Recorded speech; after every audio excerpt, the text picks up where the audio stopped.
Hello myself Sambit and welcome to today's class. तो बच्चों, class 10 का इलेक्ट्रिसिटी चैप्टर अभी चल रहा है और इसका आज सेकंड क्लास होगा। पहले क्लास में हम कोरेंट और पोटेंशियल डिफरेंस के बारे में पढ़ चुके हैं। तो चलो स्टार्ट करते हैं आज का क्लास।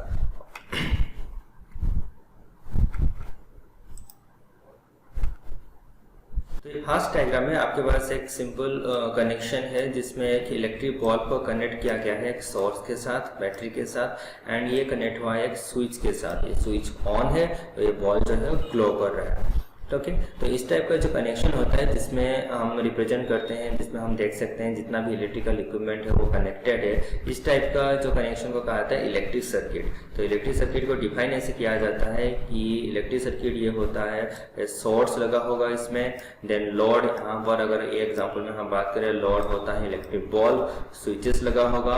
इसके अलावा ये तो हम एक सिंपल सर्किट लिए हैं, इसके अलावा जैसे हम आगे बढ़ेंगे तो उसमें पता चलेगा और भी बहुत सारे एलिमेंट जो है एक इलेक्ट्रिक सर्किट में कनेक्ट होता है। तो जो भी कनेक्ट करना है सब कनेक्ट होने के बाद जब सारा कनेक्ट हो जाते हैं तो इसको कहा जाता है इलेक्ट्रिक सर्किट। ठीक है, अब मान लो एक इलेक्ट्रिक सर्किट को तुमको रिप्रेजेंट करना होगा एंड इसका डायग्राम बनाना है। तो अगर यही डायग्राम एग्जैक्टली बनाना होगा तो ये बहुत ही टाइम ले लेगा। ठीक है, और मेरे जैसा अगर किसी का ड्राइंग जो है बहुत ही खराब होता है तो मेरे लिए तो मैं बोलूँ ये 6-7 दिन लग जाएगा। ओके, तो इसको हम शॉर्ट में कैसे रिप्रेजेंट करेंगे, कैसे पता चलेगा ये इलेक्ट्रिक सर्किट में कौन सा क्या कनेक्शन है। तो इसके लिए सिंबॉलिकली इसको रिप्रेजेंट किया जाता है। फॉर एग्जांपल ये जो सोर्स है, जो यहाँ पर हम बैटरी कनेक्ट हुआ है, इसको हम ऐसे रिप्रेजेंट कर सकते हैं। ठीक है, और उसके बाद ये मान लो ये कनेक्शन जो बैटरी से स्विच तक जो ये कनेक्शन है ये सिंपल लाइन से हम रिप्रेजेंट करेंगे। एंड यहाँ पर जो स्विच है इसको कुछ इस तरीके से रिप्रेजेंट किया जाता है स्विच को। ओके, एंड उसके बाद फिर से कनेक्शन आगे बढ़ता है, देन इलेक्ट्रिक बल्ब जो है तो उसको सिंपली ऐसे रिप्रेजेंट हम कर सकते हैं, then the circuit is now complete. तो इस टाइप का जो डायग्राम होता है जिसमें एग्जैक्टली इलेक्ट्रिकल इक्विपमेंट को हम ड्रॉ नहीं करते, उनको सिंबॉलिकली रिप्रेजेंट करते हैं, उस टाइप का डायग्राम को कहा जाता है सर्किट डायग्राम। तो डिफाइन कैसे करेंगे, drawing that shows the way the electric devices are connected. यहाँ पर हम दिखाते हैं कि इलेक्ट्रिक डिवाइसेस कैसे कनेक्ट हुआ है और हर एक इलेक्ट्रिक डिवाइस को हम सिंबॉलिकली रिप्रेजेंट करते हैं, इसको कहा जाता है इलेक्ट्रिक सर्किट।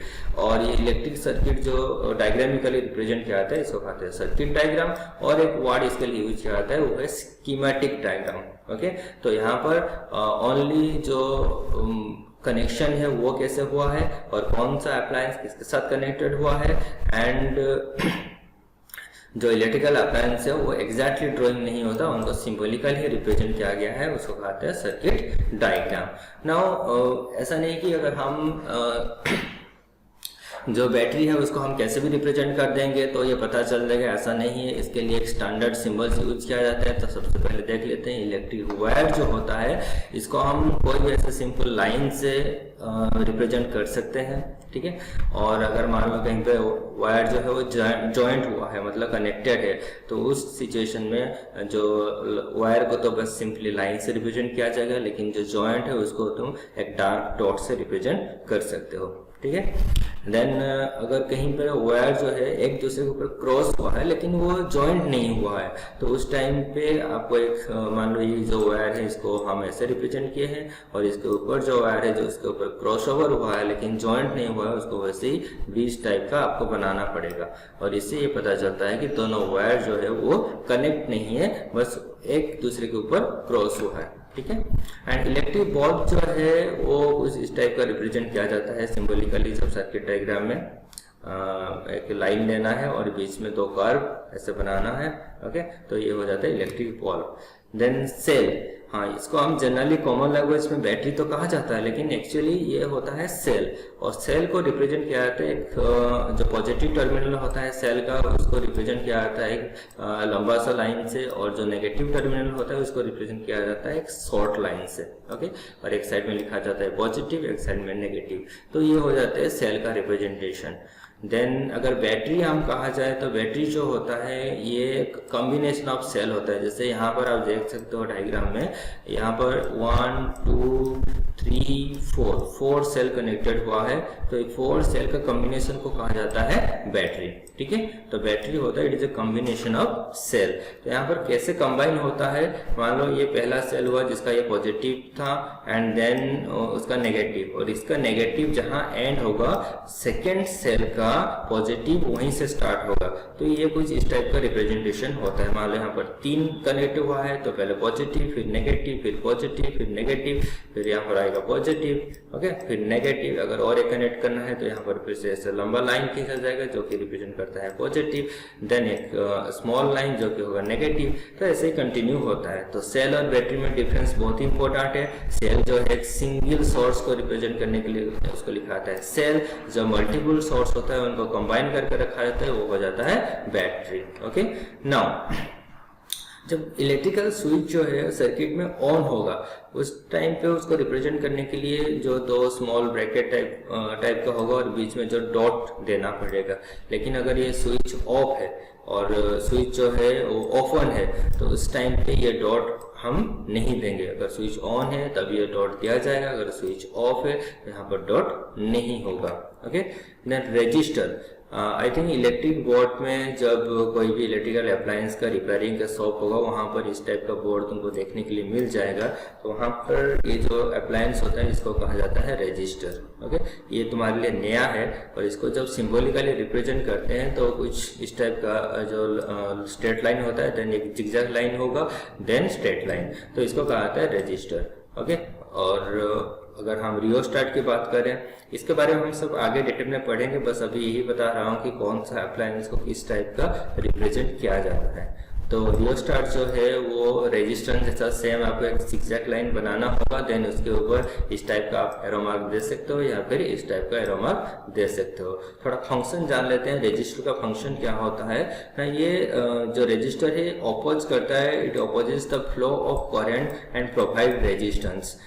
जो ये सर्किट में कनेक्ट होता है तो ये सर्किट को रेजिस्टेंस प्रोवाइड करता है। रेजिस्टेंस का मतलब सिंपली आप समझ लो, अभी आगे तो हम डिटेल में बात करेंगे इसके बारे में। अभी के लिए यही है कि ये करंट का फ्लो जो होता है उसको अपोज करता है, उसको रेजिस्ट करता है। एंड रियोस्टाट का फंक्शन ये है that it provide variable resistance. Register जो है कांस्टेंट रेजिस्टेंस प्रोवाइड करता है। मान लो ये जो रजिस्टर है इसका एक फिक्स वैल्यू होगा, ये fix amount of resistance provide करेगा। लेकिन जो रियोस्टाट होता है ये variable amount of resistance provide करता है। यहाँ पर आप देख सकते हैं ये जो पार्ट है इसको हम आसानी से ऐसे लेफ्ट और राइट को हम स्लाइड कर सकते हैं। जैसे ही आगे पीछे हम इसको स्लाइड करेंगे तो इसका रेजिस्टेंस उसी कम और ज़्यादा होता रहेगा। इसका यूज क्या है आगे हम डिटेल में पढ़ेंगे, बस अभी इतना जान लो। रियोस्टाट जो होता है वेरिएबल रेजिस्टेंस प्रोवाइड करता है और रजिस्टर जो होता है वो कांस्टेंट रेजिस्टेंस प्रोवाइड करता है। एंड दोनों ही इलेक्ट्रिकल फ्लो जो करंट का फ्लो होता है उसको अपोज करते हैं। ठीक है, नाउ एमीटर, इसके बारे में ऑलरेडी हम बात कर चुके हैं, जो कि अमाउंट ऑफ करंट को मेजर करता है सर्किट में। और इसको रिप्रेजेंट करना बहुत ही सिंपल है, बस एक गोल सर्कल बनाना है, उसके अंदर कैपिटल ए लिखना है, एक साइड में पॉजिटिव दूसरा साइड नेगेटिव, और ये कुछ इस टाइप का होता है देखने के लिए। वोल्ट मीटर के बारे में हम ऑलरेडी बात कर चुके हैं, बस ये जान लो इसको रिप्रेजेंट कैसे किया जाता है। सेम एमीटर और वोल्ट मीटर का रिप्रेजेंटेशन सेम होता है, बस सर्कल होगा और बीच में कैपिटल भी लिखा जाता है। नाउ जो गाल्वेनोमीटर ये न्यू है, इसका जो यूज है ये जो सर्किट में अगर बहुत ही कम अमाउंट का करंट प्रेजेंट होगा तो ये उसको मेजर कर सकता है। ओके, इसका representation just similar to ammeter and voltmeter होता है। वहाँ पर एमीटर में ए लिखा जाता था, वोल्टमीटर में भी लिखा जाता था और गाल्वेनोमीटर में जी लिखा जाता है। ठीक है, नाउ बात करते हैं ओम का एक्सपेरिमेंट के बारे में। ओम का जो फाइंडिंग्स था वो इलेक्ट्रिसिटी का हिस्ट्री में बहुत ही बड़ा रिवॉल्यूशन था। तो उनका क्या था एक्सपेरिमेंट, चलो थोड़ा देख लेते हैं। तो उनका एक्सपेरिमेंट में ये था कि उन्होंने एक सेल लिए थे और उसको स्विच के साथ कनेक्ट किए, एक रेजिस्टेंस को, यहाँ पर एक रेजिस्टेंस लिया गया, ठीक है, और यहाँ पर एक एमीटर, देन उसका क्रॉस में वोल्ट मीटर, और देन सर्किट को कंप्लीट किया गया है। ये जो कनेक्शन है थोड़ा ध्यान से देखते हुए बहुत ही इम्पोर्टेंट है। इसका जो ओम सर्किट का बेस्ट क्वेश्चन आपको एग्जाम में मिलता है। तो ये सर्किट को थोड़ा ध्यान से देखो कौन किसके साथ कनेक्ट हुआ है। यहाँ पर सेल का जो पॉजिटिव टर्मिनल है वो एमीटर का पॉजिटिव टर्मिनल के साथ कनेक्ट होगा।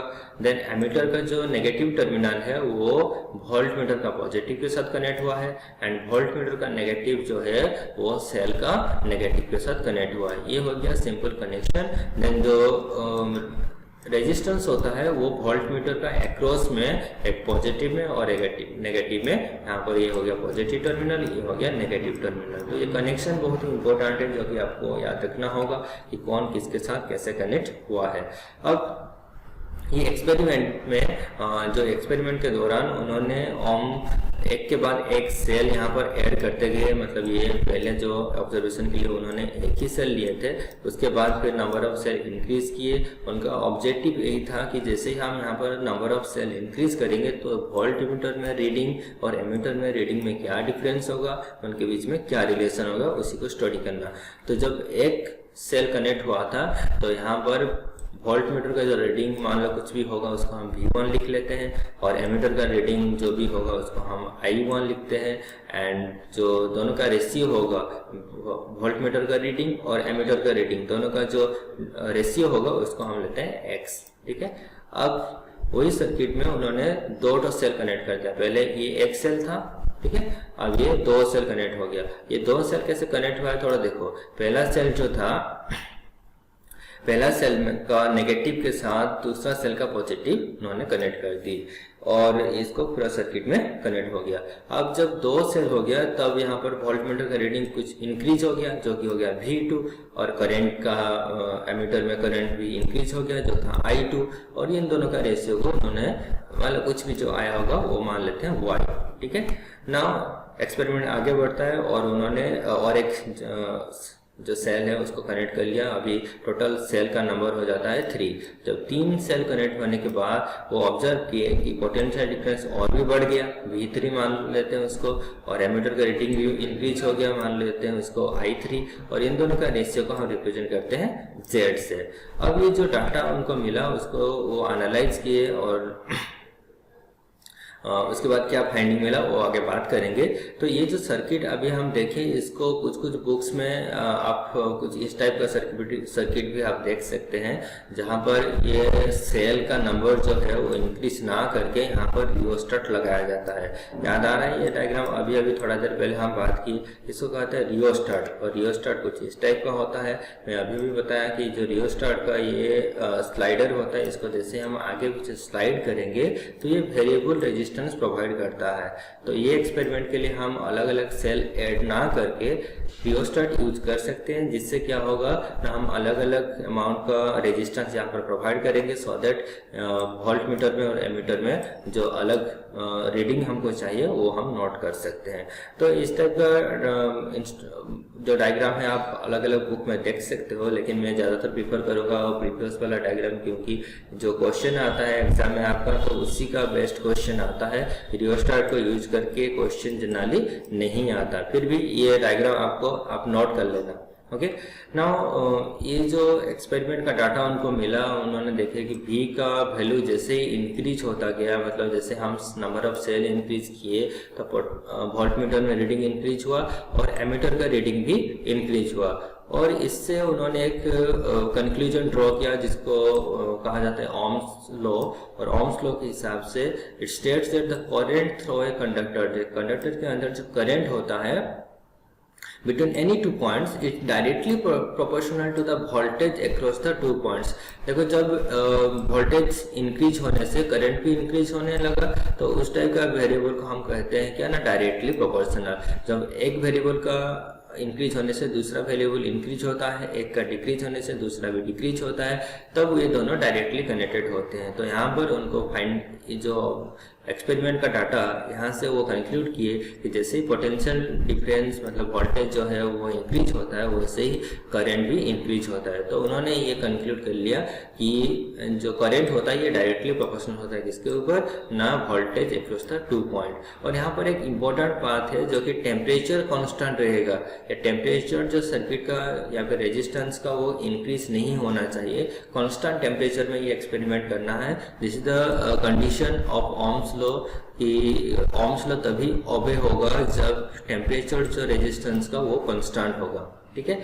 और इसको उन्होंने लिखा कि जो पोटेंशियल डिफरेंस है वो डायरेक्टली प्रोपोर्शनल टू करंट होता है। और ये जो फाइंडिंग्स है उनका जो डाटा है उसको वो ग्राफ में प्लॉट किए तो कुछ ऐसा स्ट्रेट लाइन उनको मिला, मतलब करंट और पोटेंशियल डिफरेंस जब डायरेक्टली प्रोपोर्शनल होता है तो ये जो ग्राफ मिलेगा ये ऐसे पास थ्रू द ओरिजिन होगा एंड स्ट्रेट लाइन होगा। अगर आपको कोई ग्राफ मिलता है जबकि ऐसा स्ट्रेट लाइन नहीं होता तो आपको समझ लेना पड़ेगा कि that circuit does not obey Ohm's law. तो ओम्स लॉ तभी ओबे होगा जब ये जो ग्राफ बनेगा ये स्ट्रेट लाइन होगा, ठीक है। अच्छा, इसके बाद ये जो V बाई आई का रेशियो उन्होंने कैलकुलेट किए थे, इससे उनको ये मिला कि जो V बाई आई का वैल्यू जो अलग अलग सिचुएशन में X, Y, Z हम नोट किए थे ये ऑलमोस्ट कांस्टेंट था। मतलब इनका वैल्यू एग्जैक्टली सेम तो नहीं हो सकता, थोड़ा बहुत तो एरर था, बट ये तीनों का वैल्यू एग्जैक्टली सेम, मतलब अप्रोक्सीमेटली सेम था, एग्जैक्टली सेम नहीं था। तो उसको जो V बाई आई का वैल्यू था, इसका जो रेशियो था पोटेंशियल और करंट का, उसको उन्होंने ले लिया आर में रिप्रेजेंट किया, जिसको कहते हैं रेजिस्टेंस। तो ये resistance is just the ratio of potential difference and current, okay. अगर ये ग्राफ से अगर ये सब वैल्यू हमको नहीं दिया गया है पोटेंशियल डिफरेंस का और करंट का, अगर ऐसा कुछ टेबल फॉर्म में दिया गया होगा तो वहां से रेजिस्टेंस हम निकाल सकते हैं। कैसे? नहीं, ग्राफ से रेजिस्टेंस निकालने का फॉर्मूला होता है reciprocal of slope of the potential and current graph, और जो स्लोप होता है वो रेसिप्रोकल ऑफ टेन थीटा होता है। तो ये स्लोप क्या होता है और टेन थीटा क्या होता है ये थोड़ा मैं बता दूं आपको, आई थिंक किसी किसी को पता होगा, फिर थोड़ा बता देता हूँ। मान लो ग्राफ का जो ग्राफ जो था, यहाँ पर हम एक राइट एंगल ड्रॉ करते हैं, ओके, एंड नेम देते हैं इसको ABC। इसमें से एक एंगल हम लेते हैं थीटा, मान लो ये जो एंगल है ये थीटा है। तो यहाँ पर टेन थीटा का वैल्यू क्या होगा? टेन थीटा होता है परपेंडिकुलर बाय बेस। ट्रिगोनोमेट्री अगर थोड़ा बहुत पता होगा तो आपको पता होगा कि टेन थीटा का वैल्यू होता है परपेंडिकुलर बाय बेस। तो यहाँ पर जो ग्राफ से जब हम रेजिस्टेंस कैलकुलेट करेंगे तो स्लोप जो होता है ये ग्राफ का जो परपेंडिकुलर ड्रॉ होगा, इसमें अगर कोई एंगल ले लेते हैं हम थीटा, तो इसका टेन थीटा का वैल्यू जो होगा वही होता है वी आई ग्राफ का स्लोप। और टेन थीटा कैसे निकलेगा ना? टेन थीटा का फॉर्मूला होता है परपेंडिकुलर बाय बेस। तो यहाँ पर हम लिख सकते हैं the resistance is equal to reciprocal of perpendicular, यहाँ पर है AB और बेस है BC। So I can write reciprocal of AB by BC।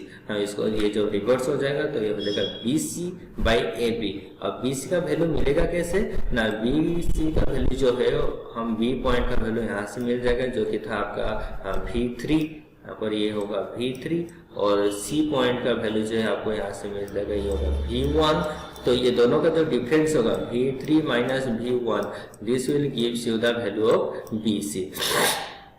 और AB का वैल्यू जो है वो होगा आपका यहाँ से A पॉइंट यहाँ पर मिलेगा I3 और B पॉइंट यहाँ पर मिल जाएगा आपको I1। तो ये दोनों का जो डिफरेंस है इसको लिखा जाता है del V by del I। तो डेल V होता है V3 माइनस V1 और डेल I होता है I3 माइनस I1। तो यहाँ से आपको अगर कोई भी ग्राफिकल क्वेश्चन आपको दिया गया है वहां से आपको रेजिस्टेंस निकालना है तो आप ऐसे निकाल सकते हैं रेजिस्टेंस जो होगा that is del V by del I, okay.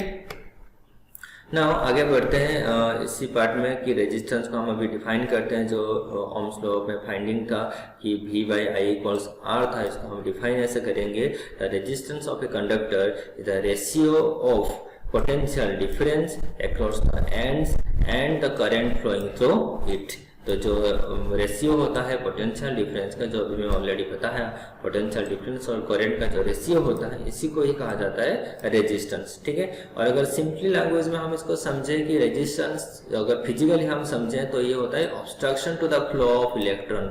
इसे आगे हम समझेंगे कैसे रेजिस्टेंस काम करता है, कैसे ये ऑब्स्ट्रक्ट करता है इलेक्ट्रॉन का फ्लो को।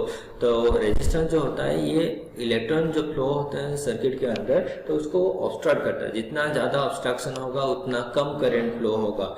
जितना ज़्यादा अपोज होगा उतना कम करंट फ्लो होगा, और जितना कम होगा ये रेजिस्टेंस ऑब्स्ट्रक्शन जितना कम होगा तो करंट उतना ज़्यादा फ्लो होता है। अब रेजिस्टेंस का जो यूनिट होता है वो ओम होता है, मतलब ओम के जो ये फाइंडिंग्स था तो उनके नाम के हिसाब से इसका यूनिट रखा गया है ओम। अब इसका यूनिट को अगर हम डिफाइन करें तो इसका फॉर्मूला था R = V/I। अगर हम इस सबका यूनिट को लिख देते हैं तो रेजिस्टेंस का यूनिट हमको पता चला कि ओम होता है, एंड V जो होता है पोटेंशियल डिफरेंस इसका होता है वोल्ट, और करंट का होता है एम्पियर। तो इसको हम लिख सकते हैं कि 1 ओम = 1 वोल्ट बाई 1 एम्पियर। ठीक है, और ओम को सिंबॉलिकली कुछ इस टाइप का लिखा जाता है, याद रख लेना ये थोड़ा कि ओम को सिंबॉलिकली आप ऐसे सिंबल से लिखा जाता है। Okay, and 1 ohm = 1 volt by 1 ampere. अगर हम 1 वोल्ट को डिफाइन करेंगे तो वो कैसा होगा, 1 वोल्ट रेजिस्टेंस तभी होगा जब 1 ओम रेजिस्टेंस तभी होगा जब 1 वोल्ट पोटेंशियल डिफरेंस होगा और वो सर्किट में 1 एम्पियर करंट फ्लो हो रहा होगा। तो इसको हम लिख सकते हैं the resistance of a conductor is said to be 1 ohm if the current of 1 ampere flows through it when the potential difference is 1 volt। मान लो ये जो सर्किट में यहाँ पर पोटेंशियल डिफरेंस 1 वोल्ट दिखा रहा है यहाँ पर, और यहाँ पर जो करंट है वो 1 एम्पियर हो रहा है, तो उस सिचुएशन में यहाँ पर जो रेजिस्टेंस होगा वो 1 ओम होगा। ठीक है, अब बात कर लेते हैं कि रेजिस्टेंस एक्चुअली कैसे काम करता है। तो ये वाला कंसेप्ट ऑलरेडी मैं बता चुका हूँ कि जो इलेक्ट्रॉन होता है वो रैंडमली मूव करते हैं अराउंड द न्यूक्लियस, तो इनका रैंडम मोशन होता है। और मान लो यहाँ पर ये जो कंडक्टर है इसको हम कनेक्ट कर लेते हैं एक सर्किट के साथ, तो यहाँ पर जैसे ही स्विच को ऑन करेंगे तो करंट फ्लो होगा, और जब करंट फ्लो होता है तो ये इलेक्ट्रॉन कैसा बिहेव करते हैं, तो मैं एक ही इलेक्ट्रॉन को लेके यहाँ पर शो करूँगा ताकि आपको समझने में इजी होगा कि जब करंट यहाँ तक पहुँचता है, यहाँ से इलेक्ट्रॉन इसको कैसे करके ये एंड में पहुँचाते हैं, ये एंड में करंट कैसे पहुँचता है ये हम देख लेते हैं। तो ये जो इलेक्ट्रॉन है ये जो ऐसे हर एक एटम और या फिर जो कोई भी आयन प्रेजेंट होगा इसके अंदर, उसके साथ ऐसे कलिजन होता है और फाइनली आके ये एंड में पहुंचता है जब करंट फिर सर्किट कंप्लीट होता है और करंट जो फ्लो हो जाता है। तब अगर तुम ये सोच रहे हो कि जो इलेक्ट्रॉन यहाँ पर था वो डायरेक्टली स्ट्रेट ऐसे आके ये टर्मिनल में पहुंच जाएगा, तो ऐसा नहीं होता। जैसे हम देखें कि जो इलेक्ट्रॉन होता है वो ऐसे जंप करके इसके साथ उसके साथ कोलाइड होके यहाँ पर आके पहुंचता है। तो इसका जो पाथ है वो स्ट्रेट लाइन नहीं होता, मीन्स इलेक्ट्रॉन कंडक्टर के अंदर ऐसे स्ट्रेट लाइन पाथ में नहीं आते। जैसे हम देखें कि ये जिगजैग पाथ में आते हैं, इनके अंदर जो एटम होता है, जो दूसरा आयन्स होता है, उसके साथ कलिजन होके ये शिफ्ट होता है आगे की तरफ। तो यहाँ पर हम जब एक ऑब्जेक्ट स्ट्रेट लाइन में ट्रैवल करता है तो इसका जो वेलोसिटी होता है, इसका जो स्पीड होता है वो कांस्टेंट होता है। लेकिन जब वो ऐसे अलग अलग वेलोसिटी में या फिर स्पीड में, जब अलग अलग स्पीड में जब ये मूव करता है तो इसको हम कांस्टेंट स्पीड नहीं कह सकते, तो इसका एवरेज स्पीड निकाला जाता है। तो यहाँ पर इलेक्ट्रॉन जो है वो रैंडम पाथ में आता है, तो इसलिए इसका एवरेज स्पीड निकालते हैं। तो यहाँ पर the average speed at which the electron drift, ये ड्रिफ्ट का मतलब होता है शिफ्ट, शिफ्ट मतलब जो आगे ये बढ़ता है। तो the average velocity at which the electron drift और shift in a conductor having potential difference is called the drift velocity।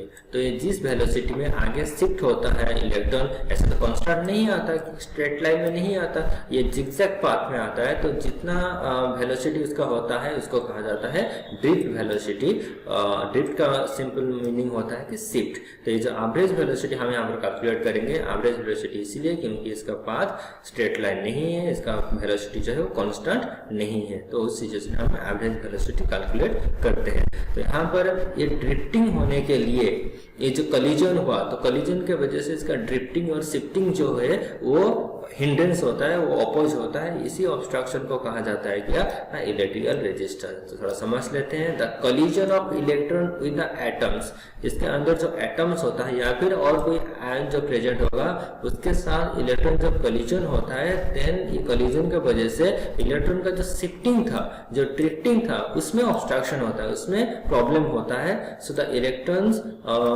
जो है वो स्मूथली आगे नहीं आगे जा सकता है, तो इसलिए इसको कहा जाता है इलेक्ट्रिकल रेजिस्टेंस। तो इलेक्ट्रिकल रेजिस्टेंस जो है it is the obstruction to the flow of current. और ऑब्स्ट्रक्शन कहाँ से मिलता है, इसके अंदर जो एटम होते हैं और जो दूसरा आयन्स होते हैं उनके वजह से इलेक्ट्रॉन को एब्स्ट्रैक्ट होता है मूव करने में।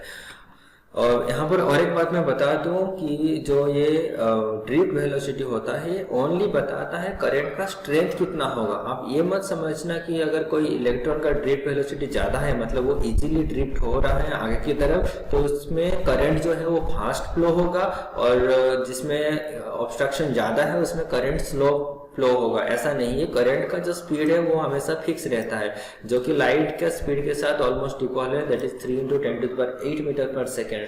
लेकिन ड्रिफ्टिंग इजीली होने से क्या होगा ना, जो करंट का स्ट्रेंथ है वो इसके ऊपर डिपेंड करता है। थोड़ा ये देख लेते हैं, drift velocity determines only the strength of the current. तो ये जितना स्मूथली ड्रिफ्ट होगा इलेक्ट्रॉन आगे, तो उसका करंट का स्ट्रेंथ जो है उतना ज्यादा होगा, ना कि जो करंट का स्पीड है वो इंक्रीज हो या डिक्रीज होगा। करंट का स्पीड वो हमेशा फिक्स रहता है, that is almost equal to the light, and light का स्पीड जितना होता है वैक्यूम में उसके साथ ऑलमोस्ट इक्वल होता है, जो कि 3 × 10⁸ मीटर पर सेकेंड होता है। लेकिन जो इजी ड्रिफ्टिंग के वजह से, इजी शिफ्टिंग के वजह से जब रेजिस्टेंस कम होगा, जब ऑब्स्ट्रक्शन कम होगा, तो करंट का स्ट्रेंथ के ऊपर फर्क पड़ता है, तो स्ट्रेंथ जो है वो इंक्रीज या डिक्रीज होगा। अच्छा, उसके बाद और एक हम एक्टिविटी देख लेते हैं और एक सेटअप देख लेते हैं जिसमें एक निक्रम वायर लिया गया है यहाँ पर, और इसको एक सेल के साथ यहाँ पर कनेक्ट किया गया है, और यहाँ पर एक एमीटर हम लिए हैं। जब ये स्विच यहाँ पर ऑन होगा तो करंट इसके अंदर फ्लो होगा, और the amount of current is we can measure with the help of this ammeter. मान लो ये सिचुएशन में जो करंट है वो I1 नोट किया गया ये एमीटर में, और इसको हम एक ग्राफ में रिप्रेजेंट करते हैं। मान लो I1 जो वैल्यू है कुछ इतना तक वैल्यू आ गया। अब ये निक्रम वायर का जो थिकनेस था उसको हम इंक्रीज कर दिए, तो जब इंक्रीज कर देंगे तो एमीटर में रीडिंग भी चेंज हो गया। अब ये जो वैल्यू आ गया I2, अब इसको जब हम ग्राफ में रिप्रेजेंट करते हैं तो ये देखा गया कि इसका वैल्यू जो है I1 से ज़्यादा हो गया। तो इससे हमको ये पता चला कि जैसे ही निक्रम वायर का जो थिकनेस था उसको हम इंक्रीज कर दिए, थिकनेस जब इंक्रीज हो गया तो इसका एरिया क्रॉस सेक्शन जो था वो इंक्रीज हो गया। ये इंक्रीज होने से इसके अंदर ज्यादा करंट फ्लो हुआ। तो इसको हम लिख सकते हैं that current is directly proportional to the area cross section of the conductor. तो कंडक्टर जितना ज्यादा थिक होगा, जितना ज्यादा मोटा होगा, उसके अंदर करंट का जो फ्लो है उतना ज्यादा होगा। और इसको ऐसे भी हम लिख सकते हैं कि जो रेजिस्टेंस है it is inversely proportional to the area cross section. Resistance inversely कैसे हुआ ना, जितना ज्यादा करंट फ्लो हो रहा है मतलब रेजिस्टेंस जो है उतना कम होगा, और करंट और रेजिस्टेंस दोनों ऑपोजिट ईच अदर है। जितना ज्यादा रेजिस्टेंस होगा करंट उतना कम फ्लो होगा, और रेजिस्टेंस अगर कम है तो करंट ज्यादा होगा। तो यहाँ पर अगर करंट जो है वो एरिया क्रॉस सेक्शन के साथ डायरेक्टली प्रोपोर्शनल है तो रेजिस्टेंस इनवर्सली प्रोपोर्शनल होगा। ठीक है। अच्छा, अब ये जो निक्रम वायर का लेंथ जो है हम डबल कर लिए, मतलब डबल तो नहीं, मान लो थोड़ा ज़्यादा कर लिए, तो इसमें जो करंट फ्लो था वो भी अभी भी चेंज हो गया। और ये I3 हम नोट किए, जब I3 को हम I1 I2 के साथ कंपेयर किए तो I3 अभी कम हो गया। कम हो गया मीन्स जब इनिशियली निक्रम वायर का लेंथ जितना था, अब जब हम उसका थिकनेस इंक्रीज किए थे तो उसमें I2 फ्लो हुआ था। जैसे लेंथ हम इंक्रीज कर दिए तो इसके अंदर जो करंट फ्लो हो रहा था वो डिक्रीज हो गया। तो इससे हम ये कह सकते हैं कि जो करंट होता है वो इनवर्सली प्रोपोर्शनल टू लेंथ होता है, मतलब लेंथ जैसे ही इंक्रीज हो जाएगा करंट जो है वो डिक्रीज हो गया। तो अब रेजिस्टेंस क्या होगा बताओ, अगर करंट लेंथ के साथ इनवर्सली प्रोपोर्शनल हो रहा है तो रेजिस्टेंस उसका रिवर्स होगा, तो रेजिस्टेंस हो जाएगा directly proportional to the length. जैसे ही लेंथ इंक्रीज हो गया तो उसके अंदर रेजिस्टेंस इंक्रीज हो गया, इसलिए करंट का फ्लो जो है वो कम हो गया। और अभी निक्रम वायर के बदले अगर हम ले लेते हैं कॉपर वायर, तो यहाँ पर जो करंट था एमीटर में रीडिंग था वो फिर से चेंज हो गया, वो हो गया मान लो I4। और I4 को जब हम इनके साथ कंपैरिजन में लाते हैं I1, I2 और I3 के साथ, तो ये बहुत ज़्यादा होता है। मतलब जब हम ये जो वायर था निक्रम वायर के बदले जब हम कॉपर वायर को रिप्लेस करते हैं तो इसके अंदर ज़्यादा करंट फ्लो होता है। अब मुझे बता कॉपर वायर और निक्रम वायर में किसका कंडक्शन ज़्यादा होता है, कंडक्टेंस ज़्यादा होता है? तो कॉपर वायर का कंडक्टेंस ज़्यादा होता है और ये कॉपर वायर जो होता है वो बेटर कंडक्टर होता है, इसलिए करंट जो है वो directly proportional to conductance of the conductor. मतलब जितना बेटर कंडक्टर होगा उसके अंदर करंट जो है उतना ज़्यादा फ्लो होगा।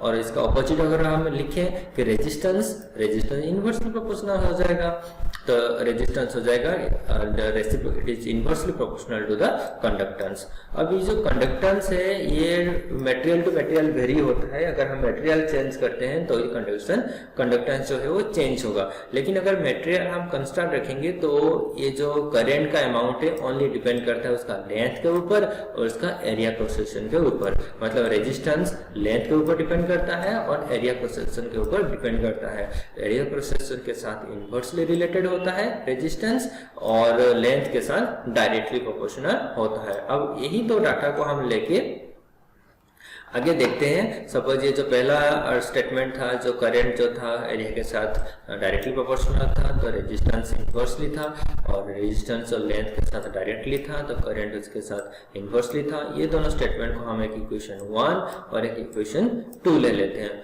अब दोनों इक्वेशन को जब हम कंबाइन करेंगे तो हमको मिलेगा कि resistance is directly proportional to L/A। ये दोनों हम कंबाइन कर दिए तो जो लेंथ था वो न्यूमरेटर में आ गया और जो एरिया था वो डिनोमिनेटर में आ गया। So here we can say that resistance is directly proportional to length and resistance is inversely proportional to area. जो पहले था उसी को बस हम कंबाइन करके लिख दिए।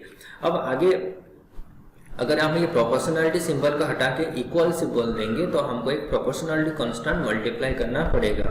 तो ये केस में जब ये प्रोपोर्शनलिटी सिंबल के बाद हम यहाँ पर इक्वल सिंबल पुट किए तो ये प्रोपोर्शनलिटी कांस्टेंट से मल्टीप्लाई हुआ तो उसको कहा जाता है क्या ना रो, और रो को यहाँ पर कहा जाता है रेजिस्टिविटी और specific resistance. So the proportionality constant that we multiply here that is called resistivity और specific resistance। इसको specific resistance क्यों कहा जाता है ये थोड़ा आगे चल के हम पता चलेगा कि specific resistance क्यों कहा गया। तभी देख लेते हैं ये resistivity क्या है, कहाँ से आ गया, चलो देखते हैं इसके बारे में।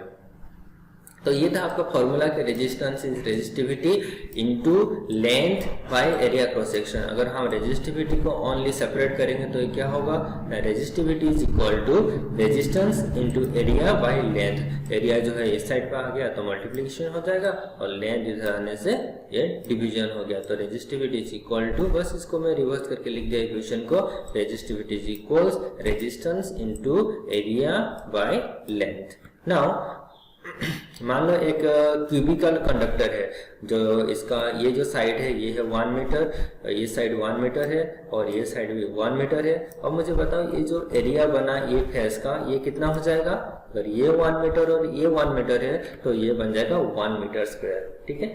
और इसका हाइट भी हम ये जो लाइन है इसको भी हम ले लेते हैं 1 मीटर, ओके। अब ये था क्यूबिकल कंडक्टर। अगर हमारे पास एक सिलिंड्रिकल कंडक्टर है और इसका ये मान लो जो एरिया था ये फेस का ये है 1 मीटर स्क्वायर और ये इसका लेंथ जो है ये भी है 1 मीटर। ना ये सिचुएशन में ये सारा वैल्यू को हम लेके कैलकुलेट करेंगे रेजिस्टिविटी क्या होगा।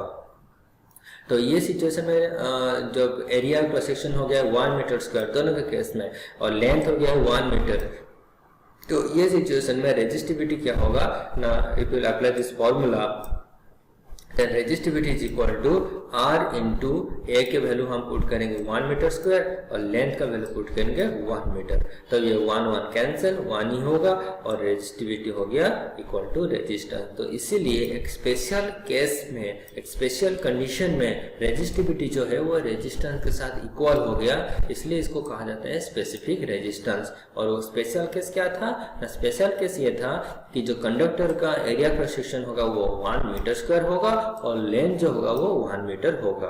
तब ये रेजिस्टिविटी को हम डिफाइन ऐसे कर सकते हैं कि it is defined as the resistance offered by a symmetrical material. अब यहाँ पर सिमेट्रिकल मटेरियल इसीलिए लिखा गया क्योंकि अगर ये नॉन सिमेट्रिकल होगा, मान लो ये जो सिलेंडर है मैं कुछ इस टाइप का लूंगा तो ये ऐसा, और इसमें क्या होगा ना, इसका एरिया क्रॉस सेक्शन ये साइड में अगर 1 मीटर स्क्वायर हो भी गया तो इस साइड में नहीं होगा, तो इसलिए सिमेट्रिकल लिखा गया है ताकि एक सिमेट्रिकल कंडक्टर में हम ये कैलकुलेट करेंगे सो दैट हमको रेजिस्टिविटी जो है वो रेजिस्टेंस के साथ इक्वल मिलेगा। So it is defined as the resistance offered by a symmetrical material of unit length, जिसका लेंथ यूनिट होगा, मतलब 1 मीटर लेंथ होगा, जैसे यहाँ पर और यहाँ पर लिया गया है 1 मीटर लेंथ, तो लेंथ जो होगा वो यूनिट होगा and unit area cross section भी होगा, मतलब ये जो एरिया था यहाँ पर वो 1 मीटर स्क्वायर था, यहाँ पर एरिया जो था वो 1 मीटर स्क्वायर था।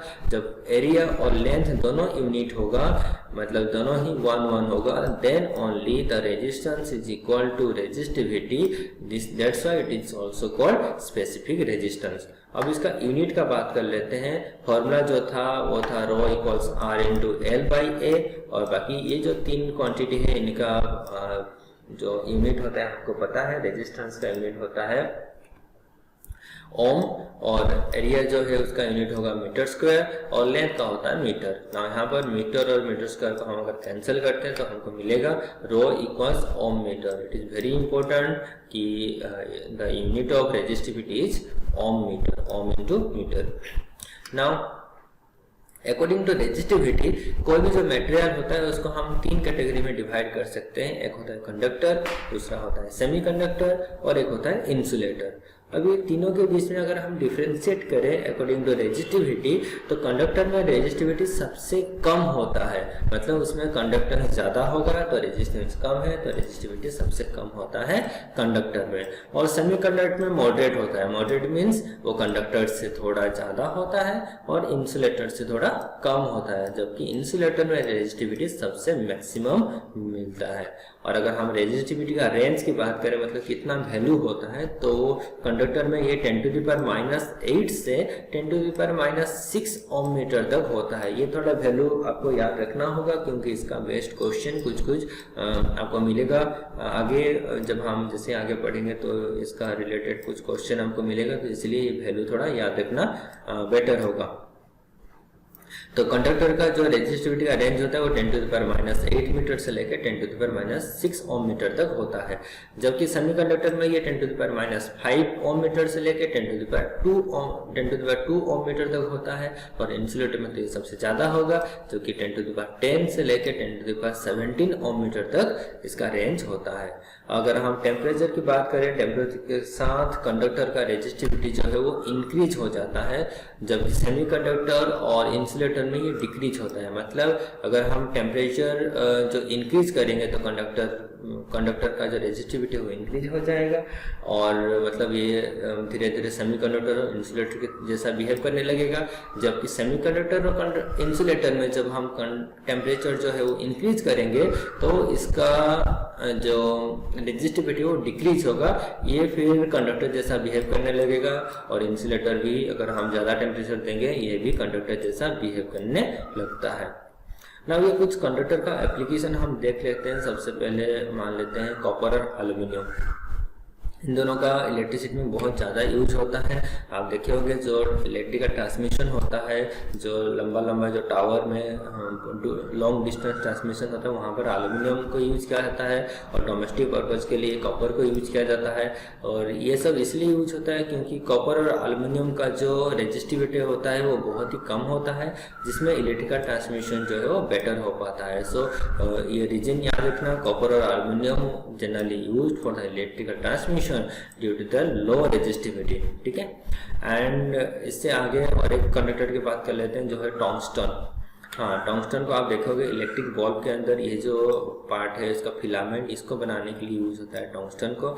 और जब ये टंगस्टन ग्लो करता है, मतलब इसका रेजिस्टिविटी ज़्यादा होने की वजह से जब इसके अंदर करंट फ्लो होगा तो ये ग्लो करना स्टार्ट होता है। और जब ये ग्लो करता है तो अगर इसके अंदर हम एयर लेंगे तो इसका डिमेरिट ये है कि टंगस्टन एयर के साथ बहुत इजीली ऑक्सीडाइज हो जाता है, मतलब उसके साथ रिएक्शन कर लेता है। तो उससे प्रिवेंट करने के लिए इसके अंदर, इलेक्ट्रिक बॉल के अंदर हम एक इनर्ट गैस जैसे नाइट्रोजन हो गया, नियन हो गया, उस टाइप का गैस जो है हम यूज कर सकते हैं। ठीक है, तो ये टंगस्टन हम इसलिए यूज करते हैं due to high melting point, मतलब इतना इजीली वो मेल्ट नहीं होता। और second thing is low resistivity कम होता है, इसलिए the thin tungsten wire is used as filament in the lamp। तो बल्ब के अंदर ये जो फिलामेंट के हिसाब से इसलिए यूज होता है क्योंकि इसका मेल्टिंग पॉइंट बहुत ही हाई होता है। और जैसे मैं अभी भी बताया कि जो टंगस्टन होता है वो रिएक्ट कर लेता है एयर के साथ, मतलब ऑक्सीजन के प्रेजेंस में रिएक्ट करके ऑक्साइड बना देता है। तो इसलिए बल्ब जो होता है it is fill up with inert gas like nitrogen and neon. Now आगे और एक कंडक्टर के बारे में बात कर लेते हैं जो कि है एलॉयज। मतलब जितना भी एलॉयज तो एक पर्टिकुलर कंडक्टर नहीं है, एक ग्रुप ऑफ कंडक्टर्स है। तो एलॉय का जो कंडक्टिविटी होता है वो थोड़ा कम होता है, उनका रेजिस्टिविटी ज़्यादा होता है। अगर आप देखें जो हीटिंग एलिमेंट होता है जैसे इलेक्ट्रिकल आयरन हो गया, रूम हीटर हो गया, इनका जो हीटिंग एलिमेंट ये सब चीज़ होता है। आयरन के अंदर आप अगर इसको कभी इलेक्ट्रिक शॉप में जाके देखेंगे तो इसके अंदर एक एलिमेंट होता है हीटिंग एलिमेंट, जो ये नीचे जो मेटल प्लेट होता है उसके साथ ऐसे यहाँ पर फिक्स होता है। जब ये हीट होगा तब जाके आयरन हीट होता है।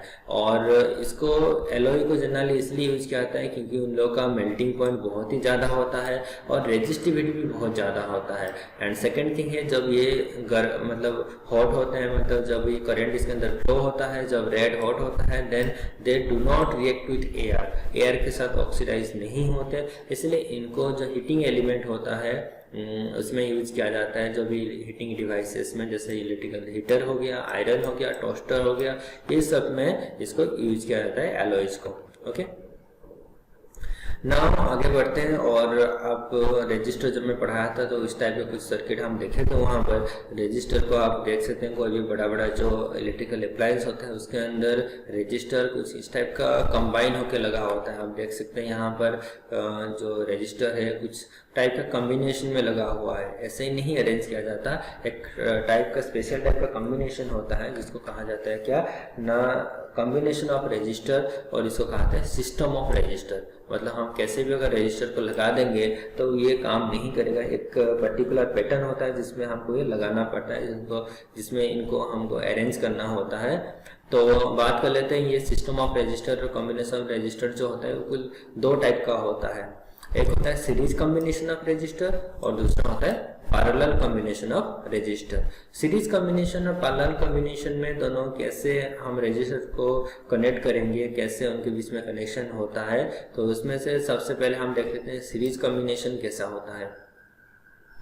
मान लो यहाँ पर एक रजिस्टर है और जब हम सीरीज कॉम्बिनेशन करेंगे तो एक दूसरा मतलब दो मोर देन टू रजिस्टर हम टू और मोर देन टू रजिस्टर को हम कंबाइन कर सकते हैं। तो जो दूसरा रजिस्टर है वो इसके साथ अलाइन हो गया, मतलब इसका ये जहाँ पर एंड हुआ था वहीं से दूसरा रजिस्टर जो है वो स्टार्ट होता है।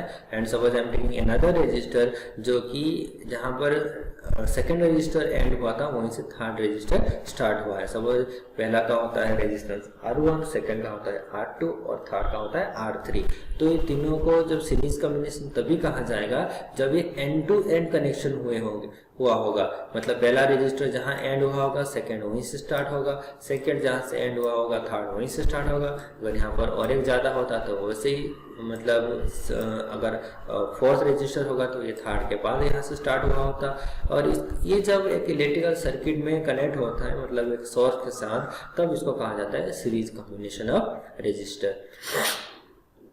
तो अगर इसको हम सिंबॉलिकली देखें तो सिंबॉलिकली कुछ इस टाइप का रिप्रेजेंट किया जाता है। मतलब ये पहला रेजिस्टेंस हो गया है, ये सेकेंड, ये थर्ड, और हम बात कर चुके हैं ऑलरेडी रजिस्टर जो होता है उसको हम ऐसे जिगजैग लाइन से रिप्रेजेंट करते हैं और ये कनेक्ट हो गया सर्किट के साथ। नाउ सीरीज कॉम्बिनेशन हम तभी कहेंगे a number of resistor is said to be connected in series if these are joint end to end, एक जहां पर एंड होगा दूसरा वहीं से स्टार्ट होगा, मतलब एंड टू एंड कनेक्शन जब हुआ होगा रजिस्टर के बीच में और उनके अंदर सेम करंट भी फ्लो होता होगा, मतलब यहाँ इसके अंदर जितना करंट फ्लो होता होगा यहाँ पर भी सेम उतना ही अमाउंट ऑफ करंट फ्लो होगा, इसके अंदर भी सेम करंट फ्लो होगा। कैसे होता है ये हम आगे एक्सपेरिमेंटल मतलब एक एक्टिविटी से हम जानेंगे।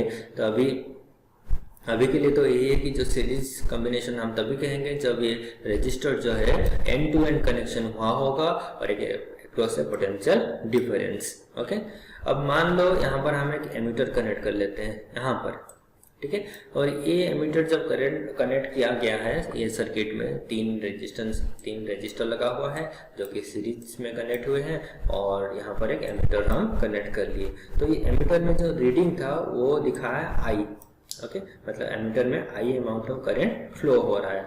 नाउ और एक एमीटर हम यहाँ पर कनेक्ट कर लिए, मतलब R1 और R2 के बीच में पहला रजिस्टर और सेकंड रजिस्टर के बीच में हम एमीटर कनेक्ट किए। तो यहाँ पर जो करंट मान लो जो रीडिंग था वो हो गया I1 ना। और एक एमीटर हम ये सेकंड और थर्ड के बीच में हम इंसर्ट करते हैं तो यहाँ पर जो करंट था वो दिखा I2।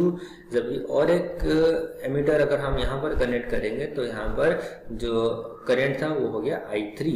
और ये तीनों जो रीडिंग था मतलब I1, I2 और I3 को जब हम कंपेयर किए करंट यहाँ पर ये जो पहला एमीटर के रीडिंग के साथ, तो ये तीनों इक्वल हो गया ये पहला एमीटर के रीडिंग के साथ। मतलब इससे हमको ये पता चला कि जो सीरीज कॉम्बिनेशन होता है इसमें थ्रू आउट द सर्किट जितना भी हम रजिस्टर लगाएंगे सब में सेम अमाउंट ऑफ करंट जो है फ्लो होगा। ये बहुत ही इंपॉर्टेंट है, याद रखना। ये जो सीरीज कॉम्बिनेशन में करंट जो होता है वो कांस्टेंट होता है, चाहे हम जितना भी रजिस्टर यहाँ पर कनेक्ट कर ले सब में सेम अमाउंट ऑफ करंट जो है वो फ्लो होगा। आप जितना भी कहीं पर भी एमीटर कनेक्ट करो आपको सेम करंट जो है देखने के लिए मिलेगा। अभी हम लेते हैं एक वोल्ट मीटर और वोल्ट मीटर को ये तीनों रजिस्टर के अक्रॉस में हम कनेक्ट कर लिए। तो यहाँ पर जो वोल्ट मीटर का रीडिंग था ये V दिखा है। V का मतलब ये होता है कि ये दोनों टर्मिनल में मतलब यहाँ से लेके यहाँ इनके बीच में जो पोटेंशियल डिफरेंस है वो है V। और आपको मैं ऑलरेडी बता चुका हूँ कि जो पोटेंशियल डिफरेंस होता है वो हमेशा अक्रॉस एनी टू टर्मिनल के बीच में होता है। तो यहाँ पर ये दो टर्मिनल के बीच में जो पोटेंशियल डिफरेंस था वो हमको मिल गया कितना ना V। अब यहाँ पर पहला रजिस्टर के अक्रॉस में हम और एक वोल्ट मीटर कनेक्ट कर लिए ऐसे। तो यहाँ पर रीडिंग हमको दिखाया V1, मतलब यहाँ पर जो वोल्ट मीटर कनेक्ट हुआ अक्रॉस था R1 रजिस्टर, उसका रीडिंग था मान लो V1। अब R2 के अक्रॉस में जब कनेक्ट किए तो वो था V2, जबकि R3 के इसके अक्रॉस में हम कनेक्ट किए तो ये हो गया V3। अब ये चारों डाटा को जब एनालाइज किया गया तो इनके बीच में जो रिलेशन था वो ये मिला कि जो टोटल पोटेंशियल डिफरेंस था ये दोनों के अक्रॉस में यहाँ से लेके यहाँ तक ये जो V वैल्यू था ये इक्वल हो गया किसके साथ ना, फर्स्ट वोल्ट मीटर का reading plus second volt meter का reading and third volt meter का रीडिंग के समेशन के साथ इक्वल हो गया। Means in series combination of resistor the potential difference get add up, so the total potential difference is equal to the sum of the individual potential difference across the resistor. तो ये भी बहुत important है। जैसे यहाँ पर दो चीज आपको याद रखना होगा, एक है कि जो करंट है वो आपका कांस्टेंट मिलता है और पोटेंशियल डिफरेंस जो है वो नेट जो टोटल जो पोटेंशियल डिफरेंस था वो इंडिविजुअल हो गया, मतलब डिवाइड हो गया हर एक रजिस्टर के हिसाब से। तो इसका पोटेंशियल डिफरेंस V1, इसका V2 और इसका मिला V3 और तीनों का जो समेशन था which is equal to V। And current जो है लेकिन ऐसा डिवाइड नहीं हुआ, करंट जो है वो तीनों में सेम रहा। तो इन series combination of resistor the potential difference varies but the current remain constant. अब हम बात कर लेते हैं कि ये जो सीरीज कॉम्बिनेशन में नेट इक्विवेलेंट रेजिस्टेंस हम कैसे कैलकुलेट करेंगे। नेट इक्विवेलेंट रेजिस्टेंस का मीनिंग ये होता है कि तो यहाँ पर 3 रजिस्टर कनेक्ट हुआ है, एक है R1, एक है R2 और एक है R3।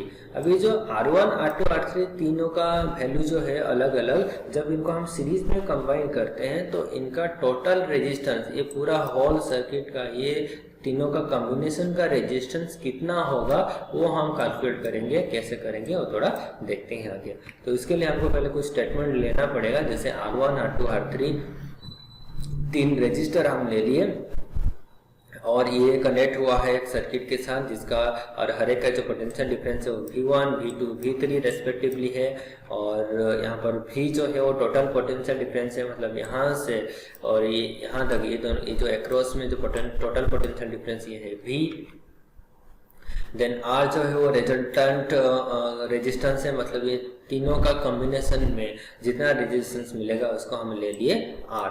इसका इंडिविजुअल रेजिस्टेंस था फर्स्ट का R1, सेकंड का R2 और थर्ड का R3, लेकिन ये तीनों का जब हम सीरीज में कंबाइन कर लिए तब इनका जो टोटल रेजिस्टेंस था उसको हम ले लिए कैपिटल R। और करंट I जो कि कांस्टेंट है पूरा थ्रू आउट द सर्किट में, उसको ले लिए हम I, and I is the current which is constant in series combination. अब आगे देखते हैं ओम्स लॉ के हिसाब से। ओम्स लॉ में हमको एक फॉर्मूला मिला था that V इक्वल्स IR। अगर आपको पता हुआ वहां पर हम लिखे थे कि V by I equals R, है ना। तो ये V बाय I इक्वल्स अगर R होता है तो I को अगर मैं इस साइड पे ले लूंगा तो V will be equal to IR, ठीक है। अब अगर V इक्वल्स IR होता है तो मैं लिख सकता हूँ V1 equal to IR1, V2 equal to IR2 and V3 equals IR3। अब सब में I कांस्टेंट क्यों हुआ? क्योंकि हम ऑलरेडी पहले देख चुके हैं सीरीज कॉम्बिनेशन में करंट जो है वो कांस्टेंट होता है और पोटेंशियल डिफरेंस और रेजिस्टेंस सबका अलग अलग होता है, ठीक है। और सीरीज कॉम्बिनेशन में ये ऑलरेडी हमको मिल चुका है एक्सपेरिमेंटल वैल्यू की जो V equals V1 plus V2 plus V3, ठीक है। तो इसमें टोटल पोटेंशियल डिफरेंस जो होता है it is the sum of individual potential difference across each resistor. तो ये सारा वैल्यू को हम यहाँ पर पुट करते हैं। V के बदले हम लिखेंगे IR, V1 के बदले IR1, V2 के बदले IR2 एंड V3 के बदले IR3।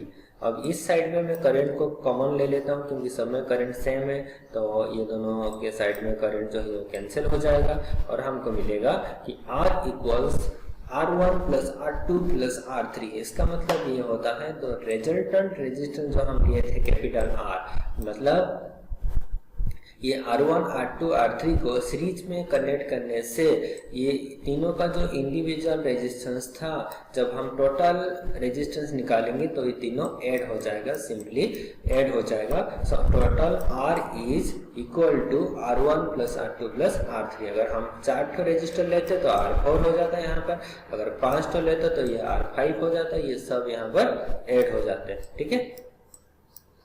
तो ये नेट इक्विवेलेंट रेजिस्टेंस ये बहुत ही इंपॉर्टेंट है। Net equivalent resistance in series combination is the sum of individual resistance of the resistor, okay. अब बात कर लेते हैं पैरेलल कॉम्बिनेशन कैसे होता है रेजिस्टर का। तो पैरेलल कॉम्बिनेशन में मान लो ये पहला एक रेजिस्टर में लिया और ये सेकंड एंड थर्ड रेजिस्टर, इनका रेजिस्टेंस मान लो R1, R2 और R3 हम लिख लेते हैं। तो पैरेलल कॉम्बिनेशन में ये तीनों का जो टर्मिनल होता है वो एक जगह पे कनेक्ट होता है और दूसरा साइड का टर्मिनल और एक जगह पे कनेक्ट होता है। थोड़ा सीरीज में क्या हो रहा था ना, एक जहाँ पर एंड होता था दूसरा वहीं से स्टार्ट होता था, लेकिन पैरेलल में ऐसा नहीं होता। All the 3 resistor are aligned parallel to each other, जैसे पैरेलल लाइंस होते हैं ये वैसे ही अलाइन होता है, तो इसलिए इसको कहा जाता है पैरेलल कॉम्बिनेशन ऑफ रजिस्टर। और तीनों का जो ये जो टर्मिनल तीनों का इस साइड में राइट साइड में ये एक पॉइंट पे कनेक्ट हो गया, ठीक है। और ये इस साइड में जो तीनों का टर्मिनल था वो सब एक पॉइंट में कनेक्ट हो गया। अब इसको जब हम एक सर्किट में कनेक्ट कर लेंगे तब इसको कहा जाता है पैरेलल कॉम्बिनेशन ऑफ रेजिस्टर्स।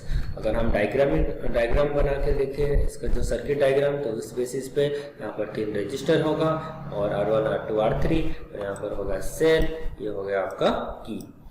तो पैरेलल कॉम्बिनेशन हम तभी कहा जाएगा if the resistors are connected parallel parallel means they're connected at one point, मतलब ये सबका जो ये R1 का टर्मिनल, R2 का टर्मिनल, R3 का टर्मिनल, ये सब एक पॉइंट में आके कनेक्ट हो गया, और इस साइड में भी जो टर्मिनल था वो भी एक पॉइंट में आके कनेक्ट हो गया। सो स्टेटमेंट देख लेते हैं that if one end of each resistor is connected to one point, one end of each resistor connected to one point, and the other end of the is connected to another point, बाकी जो दूसरा and है वो और एक point में connect हुआ होगा, इसको कहा जाता है क्या ना, पैरेलल कॉम्बिनेशन ऑफ रेजिस्टर। अब यहाँ पर हम जैसे पहले सीरीज कॉम्बिनेशन में हम अलग अलग जगह पर एमीटर और वोल्टमीटर से चेक किए कि कितना करंट और कितना पोटेंशियल डिफरेंस है, सेम चीज यहाँ पर भी रिपीट करेंगे। तो मान लो यहाँ पर हम एक एमीटर कनेक्ट करते हैं जो कि करंट I शो करता है, और जब और एक एमीटर हम यहाँ पर एक्रॉस मतलब R1 रजिस्टर के बाद ही कनेक्ट करते हैं, तो यहाँ पर मान लो करंट जो है वो I1 शो करता है, और R2 के पास जब और एक एमीटर हम ऐसे कनेक्ट करेंगे तो यहाँ पर करंट जो है रीडिंग वो दिखाया मान लो I2, और जब R3 के पास और एक हम कनेक्ट करते हैं एमीटर तो इसका जो करंट है मान लो वो हो गया I3।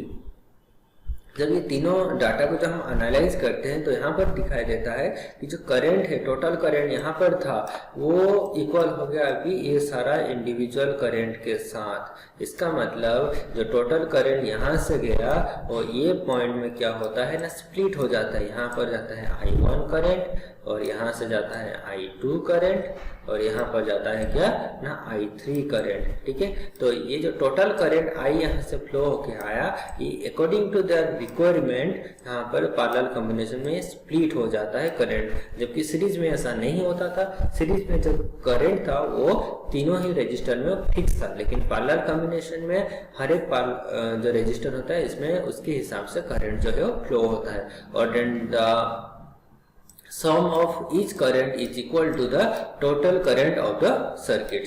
ओके, अब वोल्टमीटर ऐड करके हम देख लेते हैं कि जो तीनों का एक्रॉस में जब हम वोल्टमीटर कनेक्ट किए तो यहाँ पर हमको रीडिंग मिला V, मतलब यहाँ से ये जो दो पॉइंट के एक्रॉस में पोटेंशियल डिफरेंस कितना था ना, V था। अब ओनली R1 के एक्रॉस में जब हम चेक किए पोटेंशियल डिफरेंस तो वो हमको वही सेम V ही मिला। जब हम R2 के एक्रॉस में चेक किए तभी भी हमको सेम पोटेंशियल डिफरेंस मिला, that is V, and R3 के एक्रॉस में भी सेम ही पोटेंशियल डिफरेंस देखने के लिए मिला जो कि था V। तो इससे हमको ये पता चला कि in parallel combination of register जो पोटेंशियल डिफरेंस है वो कांस्टेंट रहता है, ये चेंज नहीं होता। तो यहाँ पर कौन चेंज होता है ना, करंट चेंज होता है। करंट जो है वो हर एक रजिस्टर में उसके हिसाब से फ्लो होता है। R1 में जो करंट था वो I1 था, यहाँ पर I2 था, यहाँ पर I3 था, लेकिन पोटेंशियल डिफरेंस जो है ये तीनों के एक्रॉस में सेम था, जो कि सीरीज कॉम्बिनेशन से कम्प्लीटली रिवर्स हमको देखने के लिए मिला। सीरीज में करंट जो था वो कांस्टेंट था और पोटेंशियल जो था वो वेरी हो रहा था, लेकिन पैरेलल कॉम्बिनेशन में उसका कम्प्लीटली रिवर्स हो गया। यहाँ पर करंट जो है वो चेंज होने लगा, लेकिन पोटेंशियल डिफरेंस जो है वो कांस्टेंट मिल गया। ओके, अब यहाँ से हम बात करते हैं कि नेट इक्विवेलेंट रेजिस्टेंस क्या होगा। जैसे हम वहां पर देखे सीरीज कॉम्बिनेशन में नेट इक्विवेलेंट रेजिस्टेंस, वैसे ही पैरेलल कॉम्बिनेशन में नेट इक्विवेलेंट रेजिस्टेंस कितना होगा वो देख लेते हैं। तो इसके लिए भी हम सेम कुछ स्टेटमेंट हमको लेना होगा। जैसे R1, R2, R3 3 रजिस्टर है जो कि कनेक्ट हुआ है पैरेलल में, और इनके एक्रॉस में जो करंट है वो I1, I2, I3 फ्लो हो रहा है। एंड वो ये तीनों जो रजिस्टर है ये हम कनेक्ट किए हैं एक पोटेंशियल डिफरेंस V के साथ, मतलब एक्रॉस ये टर्मिनल और ये टर्मिनल, ये दोनों के बीच में जो पोटेंशियल डिफरेंस है वो है V। ठीक है, और मान लेते हैं कैपिटल R जो है वो इन तीनों का इक्विवेलेंट रेजिस्टेंस है, मतलब इसका R1 था, इसका R2, इसका R3 था। लेकिन जब ये तीनों को हम कनेक्ट कर लिए तो इनका जो नेट इक्विवेलेंट रेजिस्टेंस होता है वो मान लेते हैं हम कैपिटल R। ओके। और आई जो है टोटल करंट, जब यहाँ पर हम एमीटर सेट किए थे, यहाँ पर जो करंट हम चेक किए थे वो था आई, जो कि टोटल करंट इसके अंदर जो फ्लो हो रहा है। We are not talking about the individual current, वो तो हम यहाँ पर लिख चुके हैं ना, I1 I2 I3। लेकिन यहाँ पर जो हम टोटल जो करंट होता है वो है कैपिटल आई, जो कि सर्किट के अंदर जो टोटल करंट फ्लो हो रहा है। नाउ ओम्स लॉ के हिसाब से V by R equals I था। ओके, ओम्स लॉ थोड़ा याद करो कि इसमें था V by I equals R था, ठीक है ना। तो इसको अगर हम लिखे आर को यहाँ पर ले आएंगे तो आई यहाँ पर आ जाएगा, तो ये लिख सकते हैं I equals V by R. तो वैसे ही मैं लिख सकता हूँ I1 equal V by R1, I2 equals V by R2 और I3 equals V by R3, क्योंकि V जो है यहाँ पर पैरेलल कॉम्बिनेशन में कांस्टेंट है तो ये चेंज नहीं होगा। और करंट जो है I1 I2 I3 अलग अलग होता है in related to R1 R2 and R3। तो जैसे ही अकॉर्डिंग टू ओम्स लॉ ये चीज में लिख सकता हूँ। नाउ पैरेलल कॉम्बिनेशन में क्या होता है ना, जो सॉरी यहाँ पर सीरीज है, ये आता है आपका पैरेलल कॉम्बिनेशन। यहाँ पर होगा पैरेलल कॉम्बिनेशन,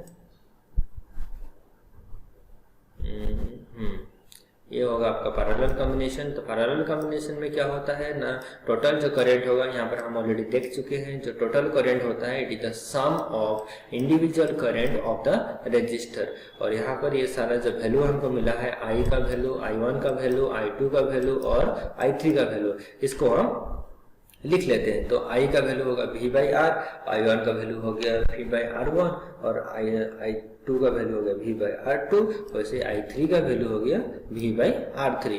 और ये तीनों में जो V में इस साइड में राइट साइड में कॉमन लेके अगर हम कैंसिल कर देंगे लेफ्ट साइड के साथ, तो हमको मिल जाएगा कि 1 by R that is equal to 1 by R1 plus 1 by R2 plus 1 by R3।